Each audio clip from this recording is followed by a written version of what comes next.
120 शब्द प्रति मिनट शुरू। अध्यक्ष महोदय, मैं कहना चाहता हूं कि हर आदमी को यह अधिकार है कि जिसको वह चाहे डाक द्वारा मत भेज सके।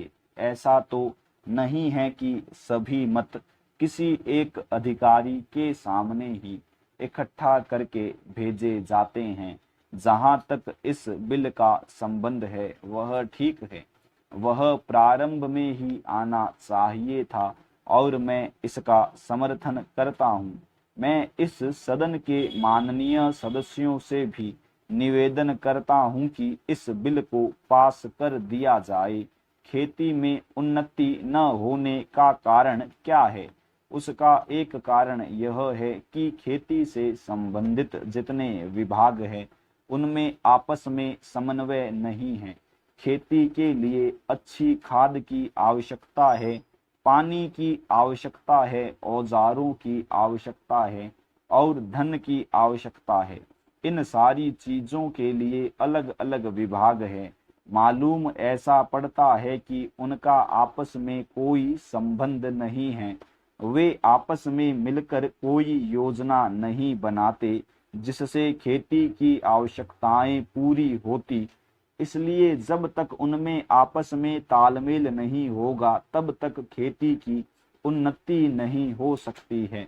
दूसरा कारण यह है कि योजना की बिल्कुल कमी है। इसके अलावा कृषि कॉलेजों से निकले हुए जो स्नातक होते हैं, जो खेती की बातों को जानते हैं, उनमें से एक भी आदमी खेती करने के लिए तैयार नहीं है।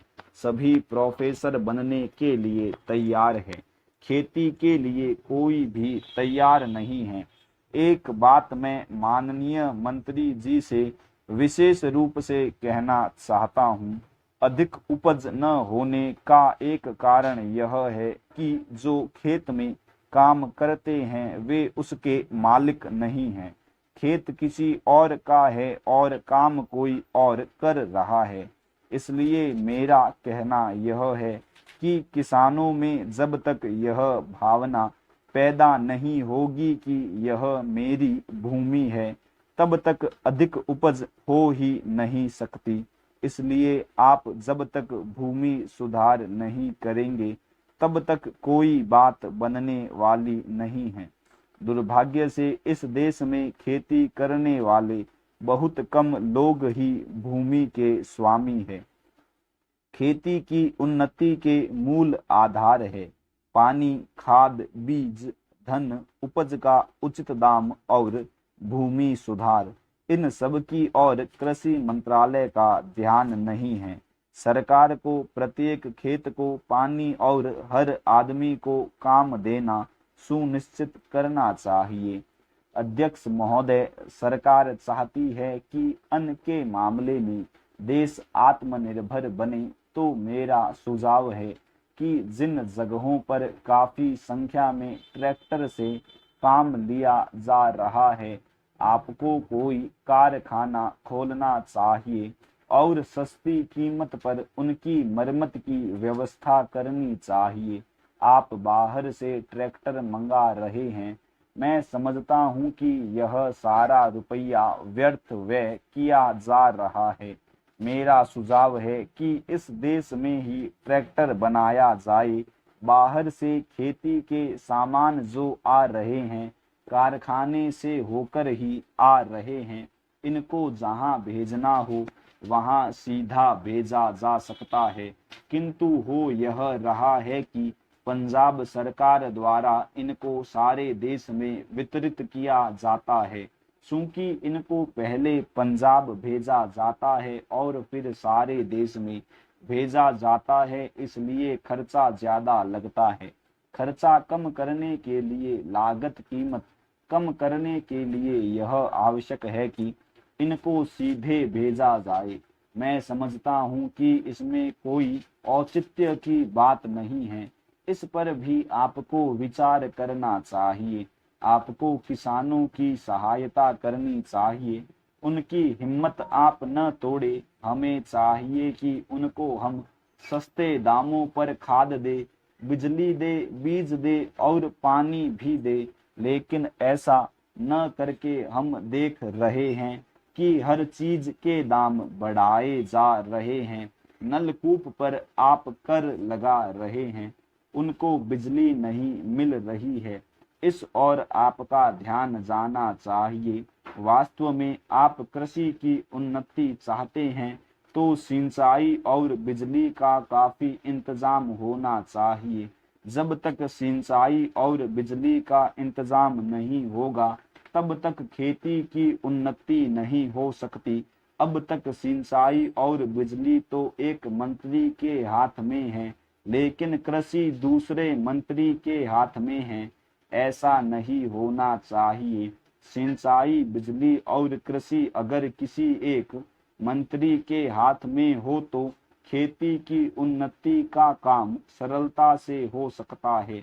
मेरा निवेदन है कि इस और भी आपका ध्यान जाना चाहिए। समाजवादी समाज की रचना की बात बहुत कही जा रही है। गरीबी को दूर करके हम सबको बराबर लाना चाहते हैं, लेकिन देश में गरीबी आज भी बढ़ती जा रही है। मैं यह नहीं कहना चाहता हूं कि हमारे देश में सरकार ने कुछ नहीं किया है। अध्यक्ष महोदय, बहुत कुछ किया है, लेकिन महंगाई बढ़ती जाती है और इस कारण से जो देश की खेती की या किसानों की उन्नति हुई भी है वह महंगाई के कारण समाप्त हो गई है। तो ऐसी स्थिति में अगर हम किसान को अन्न की उसके पैदावार की कीमत अधिक नहीं देंगे तो हमारे देश का कल्याण नहीं हो सकता है। मैं कोई यह नई बात नहीं कह रहा हूँ। पहले अमेरिका में यही किया गया जब वहां पर खाद्य समस्या के कारण लोग परेशान थे। हमारे यहाँ भी उसी से कल्याण होगा। हम देख रहे हैं कि सरकार के प्रयत्नों के परिणाम भी अच्छे निकलने लगे हैं, लेकिन दुख इस बात का है कि इस वर्ष सर्दी के मौसम में वर्षा नहीं हुई।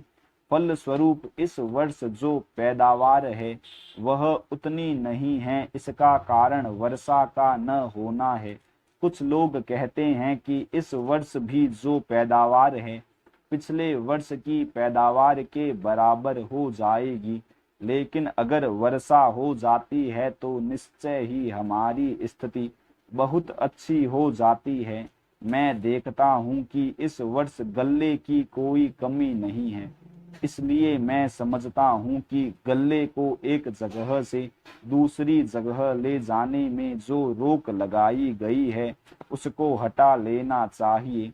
अभी हमारे राज्य में बड़ा अकाल पड़ा हुआ है, लेकिन वहां पर गल्ला भेजने की कुछ व्यवस्था की गई है और लोगों को गल्ला मिल रहा है। इसका परिणाम यह हो रहा है कि कोई भी आदमी भूखा नहीं मर रहा है। पिछले 2 वर्ष में कोई आदमी भूखा नहीं मरा। यह हमारे देश की सरकार के लिए बड़े ही संतोष की, बड़े ही गर्व की बात है। यदि अन्न की उपज नहीं बढ़ी तो हमें पानी का इंतजाम करना चाहिए। आज वर्षा की बहुत कमी है। विशेष रूप से मैं अपने क्षेत्र की बात आपको बतलाना चाहता हूँ। 20 वर्ष पहले जितनी वर्षा वहाँ होती थी उतनी ही वर्षा आज भी होती है।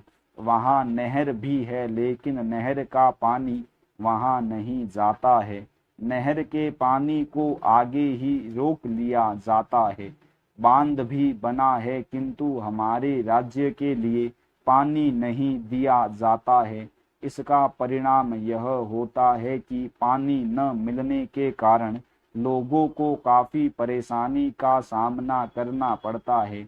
कुछ लोगों ने नलकूप भी लगा लिए हैं जिससे लाभ हुआ है। स्टॉप।